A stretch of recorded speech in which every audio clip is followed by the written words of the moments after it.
Drôle de couple, partie 7, trailer, bras de fer, le pari. Une des étapes obligées à la survie du club était de présenter aux yeux de l'administration un minimum d'activité. C'est pourquoi tous les membres du groupe se réunissaient, bon gré, mal gré, pour une réunion quotidienne. Aucun des membres n'aimait ça, et tous considéraient cela comme une obligation inutile. Tous étaient pourtant obligés d'assister à ces réunions pour que survive le club, ce dont la plupart se fichaient, et la web-série, ce qui était la motivation de tous.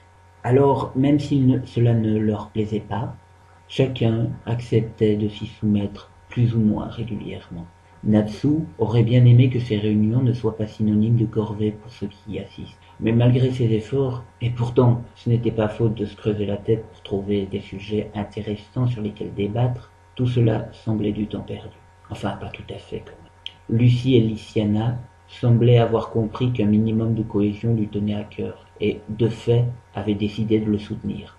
Cela lui faisait très plaisir, car cela prouvait qu'elle s'intéressait un minimum à lui. Malgré cela, il se refusait à admettre que l'une ou l'autre de ces deux ravissantes représentantes du sexe opposé puisse sincèrement s'intéresser à lui. Ça ne marche pas comme ça, le monde, se disait-il. Aujourd'hui, on parlait de la promotion de la série. La série était excellente. Tous en avaient pleinement conscience. Par l'imagination et la créativité, elle égalait Noob. Et par la réalisation et les effets spéciaux, elle n'avait rien à envier aux visiteurs du futur. Cependant, même si la qualité des vidéos était indiscutable, ce n'était en aucun cas une garantie de succès. Les lois qui régissaient le buzz étaient ainsi faites. Parfois, des vidéos médiocres faisaient des centaines de milliers de vues, alors que des vidéos de grande qualité restaient méconnues. À l'heure de leur début, les premières vidéos de Norman du joueur du grenier étaient d'ailleurs passées relativement inaperçues. Le sujet de réflexion du club étant comment écourter le plus possible ce passage de « T'es qui toi? Qu'est-ce que tu viens me faire chier ?» Après moult propositions stupides, une, un peu plus sensée que les autres, fut suggérée. Et si on faisait un blog où l'on publierait des extraits des tournages et des extraits de la série, afin d'attirer l'attention des youtubeurs? L'idée plut à beaucoup de monde, car on n'avait pas encore suffisamment d'épisodes pour lancer la série. Bien que l'idée en soi soit bonne, Erza fit tout de même remarquer « Présenter des extraits, c'est une bonne idée. Mais encore faut-il qu'elle retienne l'attention, quelle image choisir, comment les présenter, pour qu'on s'en souvienne. Voilà qui sera le véritable défi. » Natsu était relativement d'accord. La diffusion des extraits se ferait au mieux un mois avant la diffusion des premiers épisodes. Il convenait donc de retenir l'attention. Les idées fusèrent en tous sens, toutes pour la plupart étant plus stupides les unes que les autres. Puis une idée retint l'attention. De prime abord, elle semblait à peine moins débile que les autres, mais elle présentait un certain potentiel au niveau du buzz.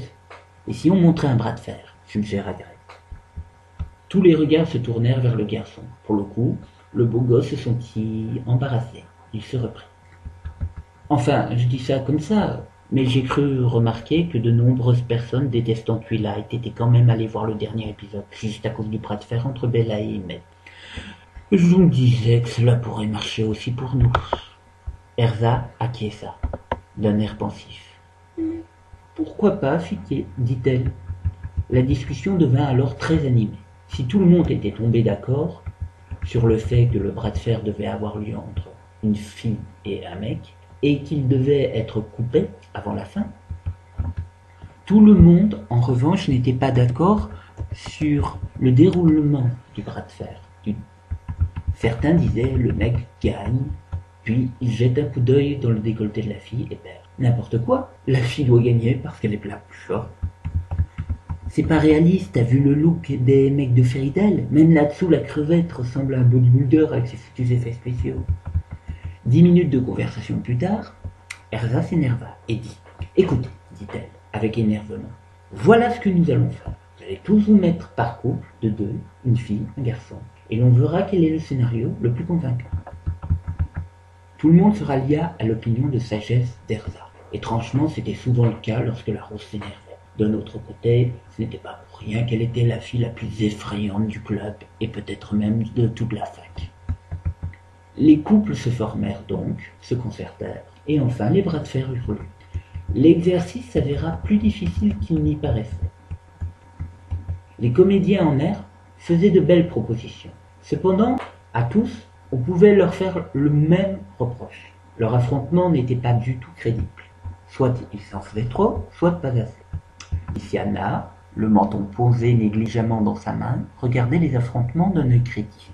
Puis, soudain, elle se tourna vers Lucie et Natsu et leur dit, comme si l'idée venait tout juste de lui passer par la tête, « Et si vous leur montreriez, tous les deux, comment il faut faire ?»« Et qu'est-ce qui te fait croire que nous serions plus crédibles qu'eux ?» demanda Lucie. « À l'évidence, ce n'est pas si facile que ça de faire semblant de faire un bras de fer. »« Vous le serez forcément si vous le faites pour de vrai. »« Tu sais bien que je n'ai pas envie d'embarrasser Natsu. »« Eh !» s'indigna Natsu, qui n'appréciait pas d'être relégué au statut de mauviette. Il était du reste.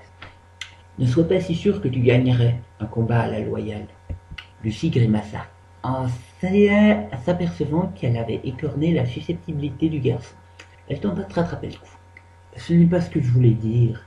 On ne sait pas lequel de nous deux est le plus fort. Si c'est toi, pas de problème. C'est dans l'ordre des choses.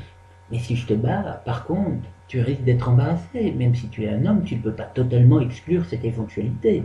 Après tout, je suis plus grande et plus sportive que toi. » Avant que Natsu ne puisse répondre, Lysiana fit remarquer, « Tu ne vexeras pas Natsu, puisque tout le monde croira que c'est juste de la comédie. » Peut-être, mais lui le saura.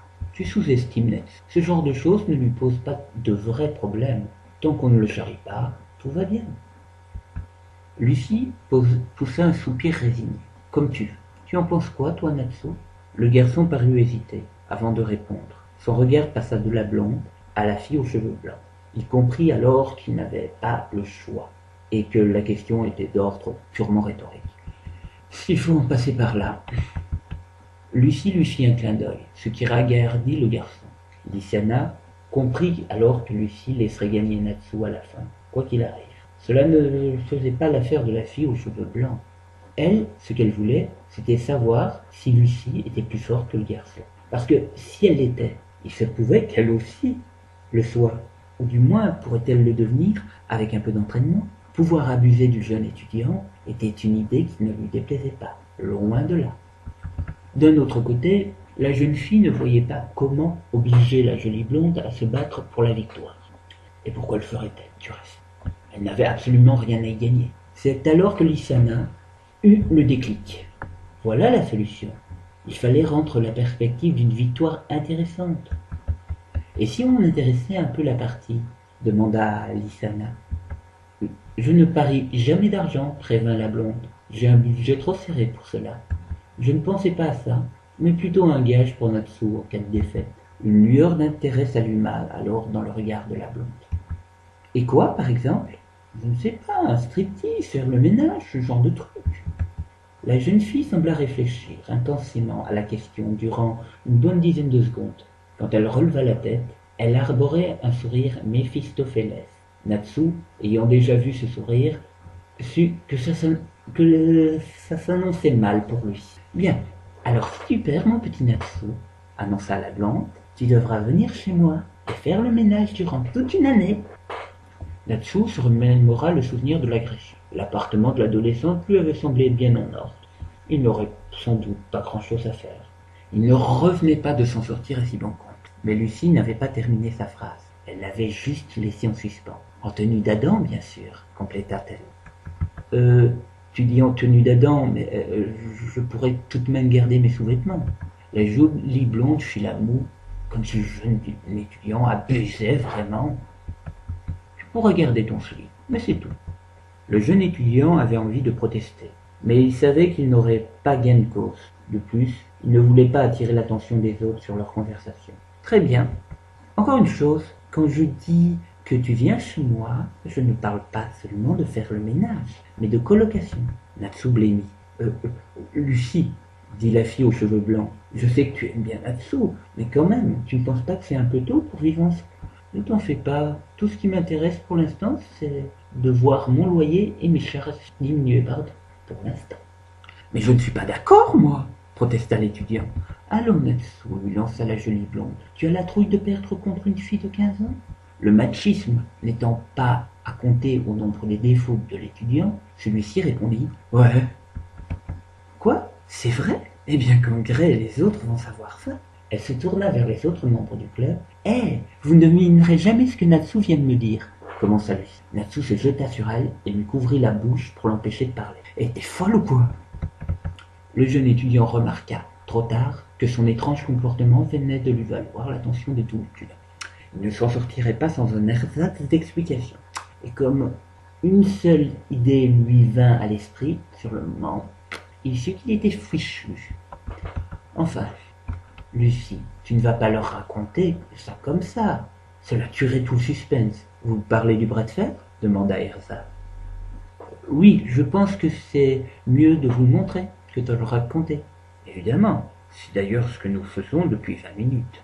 Natsu se dit que, foutu pour foutu, autant ne pas avoir à revivre ce calvaire 2 fois de suite. Attendez un moment, je vais préparer le fond vert. La jeune femme hocha la tête, surprise, parce que ça ne ressemblait pas à Natsu d'être aussi sûre de lui. Elle attribua cela au fait qu'il était sans doute déjà dans son rôle, le personnage de la série étant son exact opposé. Tu veux filmer, tout de suite, sans savoir si ta version sera celle qui sera choisie?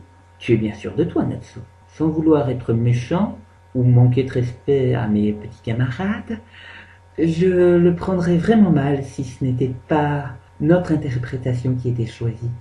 Allez, arrête de frimer. Il se retourna et vit la jeune fille qui l'attendait à la table, un sourire de défi au coin des lèvres. Viens te faire battre par une ado de 15 ans, dit la jolie blonde en posant le coude sur la table. L'étudiant poussa un profond soupir. Peu importait que les autres pensent que ce bras de fer n'était que de la comédie.